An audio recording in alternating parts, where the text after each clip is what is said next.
What's up, ladies and gentlemen? It is your boy, the Supreme B-Man, and I am back once again to have a little discussion about Dragon Ball Fighter Z. Guys, there is some news about the game. I'm excited, I am hyped, and at the same time, I feel like Arc Systems is like spying on me or spying on a lot of us and listening to our top 10 list or listening to our request as in characters for the video game.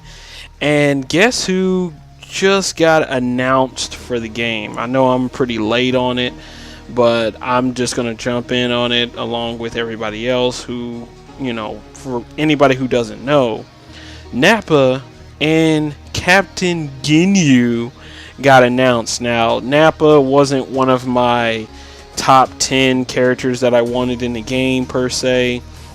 It's not that I don't like Nappa. He is a huge player in the Dragon Ball Z series.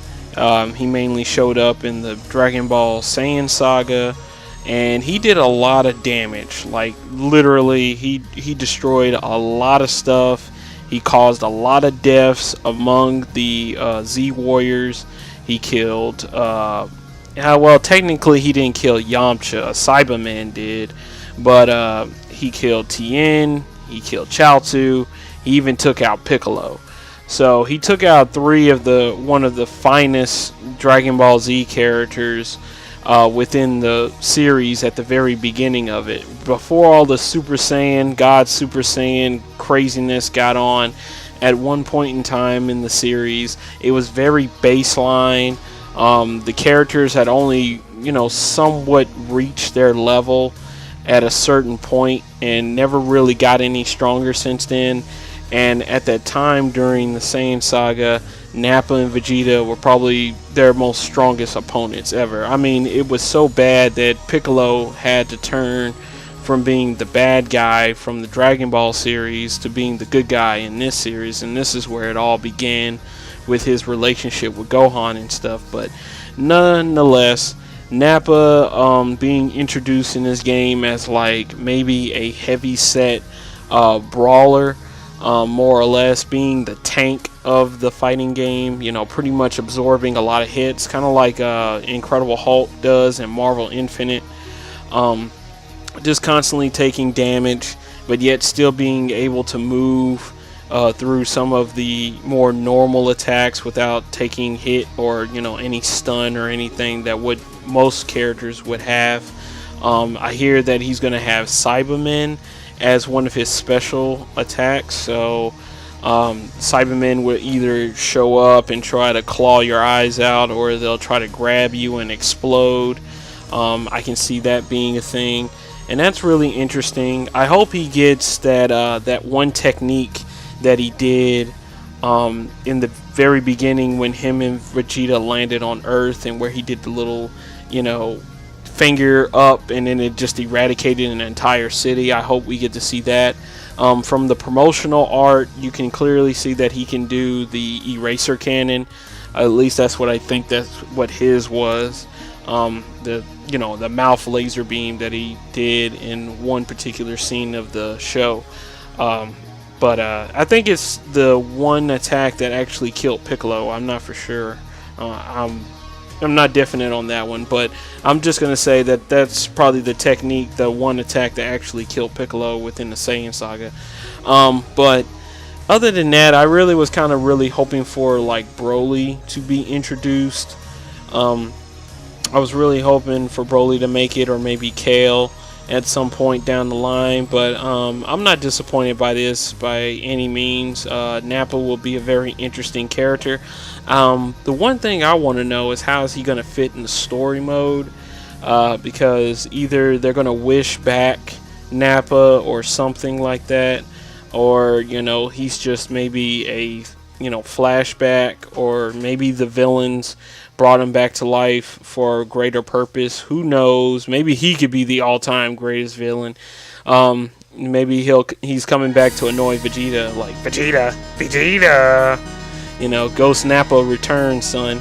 So it's gonna be pretty crazy. The next character who I'm obviously really hyped up for, is Captain Ginyu. And man, I put this guy twice on my top 10 list. I moved him either further up or further in the back, but nonetheless, this dude was the character that I put in my top 10 list, and for many reasons. Because first off, it's Captain freaking Ginyu, and many of the characters within fighting games that happen to have Captain in their name, like Captain Commando, Captain Falcon, Captain America, in every single fighting game, I'm always favoring captains, and Captain Ginyu is no exception to that rule.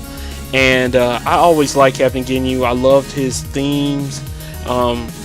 I might be playing it right now through the video at this moment in time, but I loved his main theme. I love how he's the leader of the Ginyu Force, and his pose is goofy, but not as goofy. But after seeing him so many times within the show of Dragon Ball Z, in the I think it's the Namek saga, because it was still the Namek saga before it became the Frieza saga. And for those who don't know who Captain Ginyu is, or for anybody who is not familiar with the character per se, Captain Ginyu is pretty much the leader of this group called the Ginyu Force, which is basically Frieza's elite squad. You know, when Frieza's henchmen like Zarbon and Dodoria and all his little minions that he flew in to Namek on the little ship and stuff were pretty much annihilated, he called out for the Ginyu Force, which pretty much is Captain Ginyu, Godo, Raccoon, Birder, and Jace. And they pretty much are very like Sentai oriented, meaning they're more like the Power Rangers of Dragon Ball Z. They all have their little funny little poses. They all say their names out loud, and they do all these little dances and stuff that they do. They're very coordinated in some type of way, and they all have their own special techniques and special abilities. Like Raccoon is a tank, Birder is the fastest thing in the universe, Jace, he's just a real cocky, cool, good-looking Ginyu Force member. I guess that's what mostly his looks and his accent. And then there's Godo, who basically has the ability to freeze time. And then, of course, there's Captain Ginyu, who has one of his special techniques, which is very interesting because, first off, he's the strongest member of the Ginyu Force, but it's mainly because of his ability to swap bodies with people. There has been theories out there in the Dragon Ball Z fandom that the Captain Ginyu that we all know and love may not be the actual legit Captain Ginyu. I'm not for sure if there is an actual theory out there, but I've had this theory a long time ago that I wonder if Captain Ginyu was actually a weakling and just happened to swap bodies over and over again.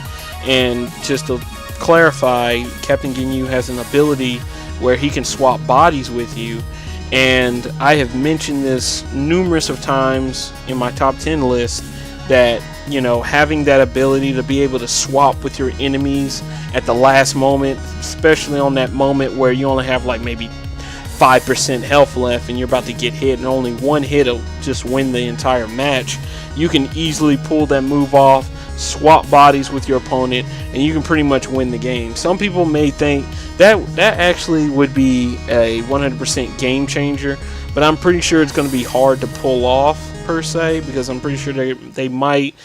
It's the equivalent of Majin Buu turning you into a cookie. That's pretty much how I see it. Because if your health is low enough, Majin Buu can pretty much just eat you, and that'll be the end of the round, or the end of the match, depending on how many characters you got left within the game. So I'm guessing the same thing for Captain Ginyu.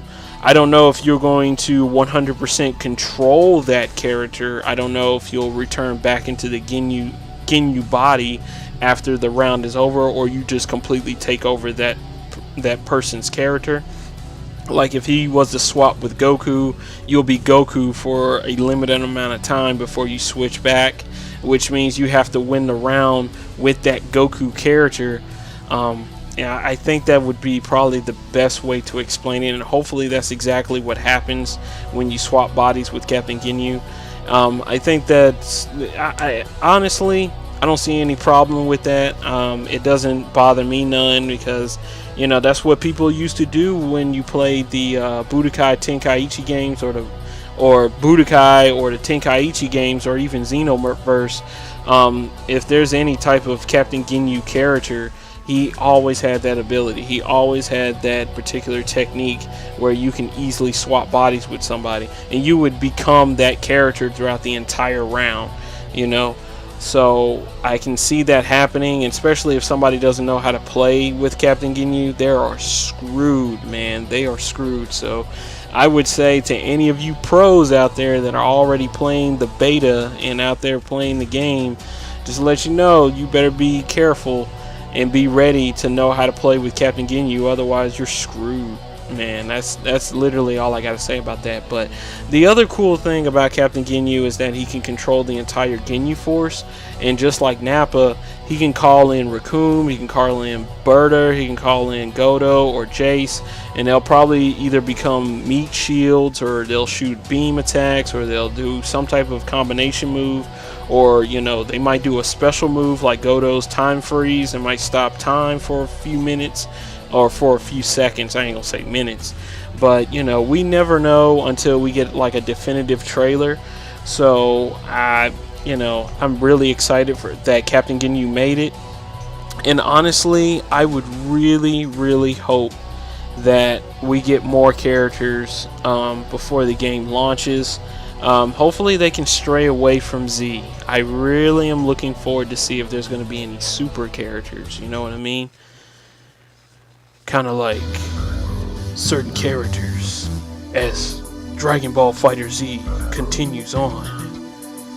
Will we be getting any super characters anytime soon? Who will it be?